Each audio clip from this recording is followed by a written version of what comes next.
अस्सलाम वालेकुम बच्चों, हम पढ़ेंगे हिंदी लोकवाणी 10वीं कक्षा में से एक नया पाठ क्रमांक है 6। ऐसा भी होता है।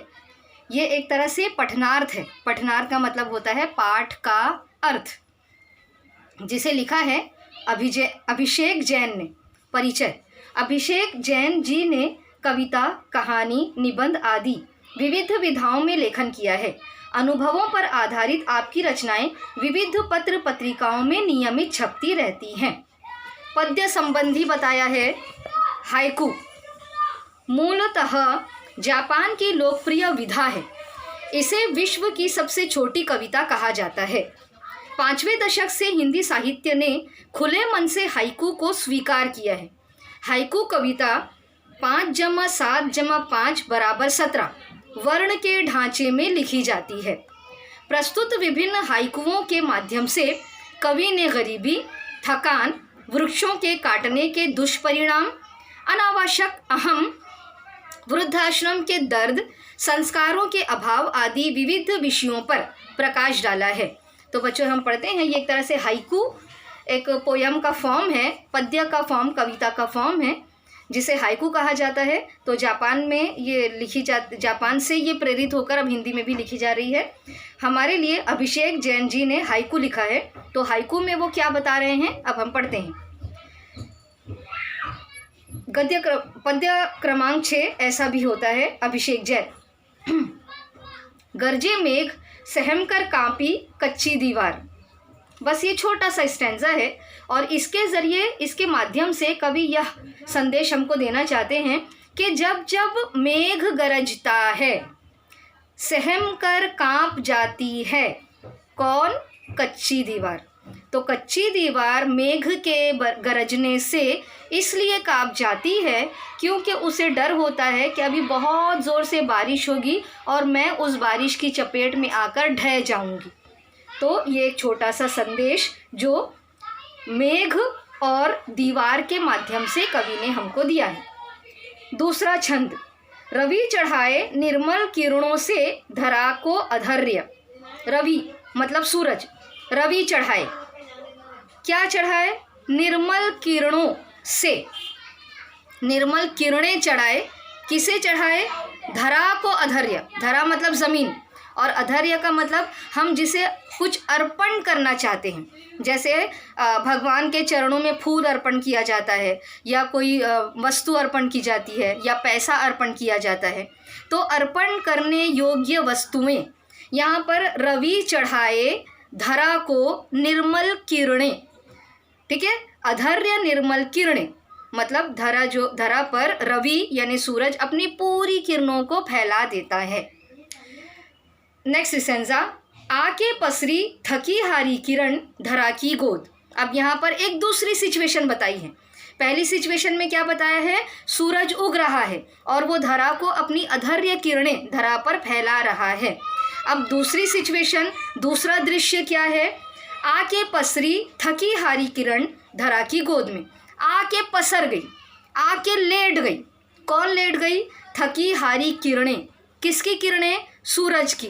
कहाँ पर? धरा की गोद में। तो यहाँ पर शाम का दृश्य बता रहा है कि पूरे दिन भर का सफ़र तय करने के बाद जब सूरज की किरणें थक हार कर शाम में अपने घर लौटती हैं तो एक तरह से वो धरा पर आकर पसर जाती है, चूँकि वो किरणें पूरा दिन सफ़र करती है और रात में थक जाती है। नेक्स्ट सेंस: खुली आँखों ने जीवन भर देखे बंद सपने। तो यहाँ पर अब अभिषेक जैन जी क्या बता रहे हैं? हमारी खुली आँखों ने, हमारी आँखें खुली हैं, लेकिन वो जीवन भर क्या देखती है? बंद सपने। ऐसे सपने जो कभी पूरे नहीं होते। तो यहाँ पर कवि ने उन्हें बंद सपने कहा है। हम चाहते हैं हमें ये भी मिल जाए, वो भी मिल जाए, वो भी मिल जाए, सब कुछ मिल जाए, लेकिन ये एक तरह से बंद सपने हैं जो हम खुली आँखों से देखते हैं, जो कभी पूरे नहीं होते। अगला छंद: कटते तरु उजड़ा आशियाना रोए पखेरु। तरु का मतलब पेड़। कटते तरु, पेड़ कटते जा रहे हैं। उजड़ा आशियाना, और आशियाना यानी कि घोंसला उजड़ गया है। क्योंकि घोंसला भी उस पेड़ के साथ नीचे गिर गया है। रोए पखेरू, पखेरू का मतलब पंछी। तो जिस पंछी का घोंसला यानी आशियाना पेड़ के साथ कटकर नीचे गिर गया है, वो पखेरू रो रहे हैं कि अब हम कहाँ जाएंगे, हमारा जो घोंसला था वो तो टूट गया, अब हमें नए सिरे से नया घोंसला फिर से मेहनत करके बनाना पड़ेगा। हो सकता है घोंसले में अंडे रखे हों, तो उसके लिए भी पखेरू रो रहे हैं। इतना बड़ा वृक्ष कट गया, उसके लिए भी पखेरू रो रहे हैं कि हमारा जो जहाँ पर हमारा घर था, जो इतना बड़ा वृक्ष था, जो इतना बड़ा इतना घना वृक्ष था, अब वो कटकर नीचे गिरा पड़ा है, तो इसलिए पखेरू रो रहे हैं।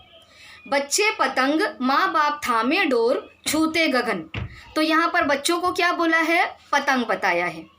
माँ बाप थामे डोर, पतंग हमेशा किसी न किसी डोर से बंधी होती है, तो ये डोर कौन है, माँ बाप है। बच्चे जो है वो पतंग है और उनके साथ माँ बाप ने डोर थामी हुई है, तो इसलिए बच्चे क्या कर रहे हैं, गगन छू रहे हैं।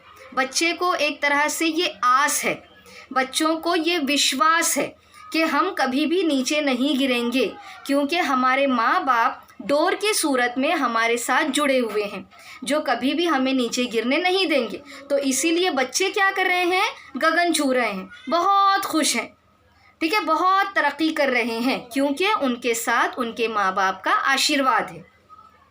अगला छंद, तन माटी का फिर कैसा गुमान कद काठी का। बच्चों देखो 3 लाइन है ये, ठीक है, 15 वर्ण हैं, लेकिन 15 वर्ण में भी कितनी अच्छी अच्छी बातें बताई हैं। कहा है तन माटी का, हमारा तन, हमारा शरीर माटी का है यानी मिट्टी का है।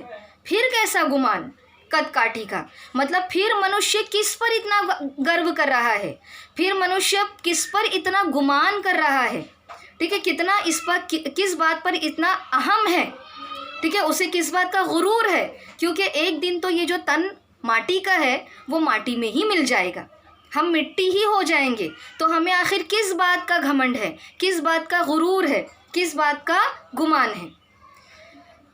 अगला छंद है, उड़ा पखेरू देखता रह गया ठगा सा तरु। अब यहाँ पर फिर बताया है कि जो पखेरू है वो उड़ गया है और देखता रह गया ठगा सा तरु।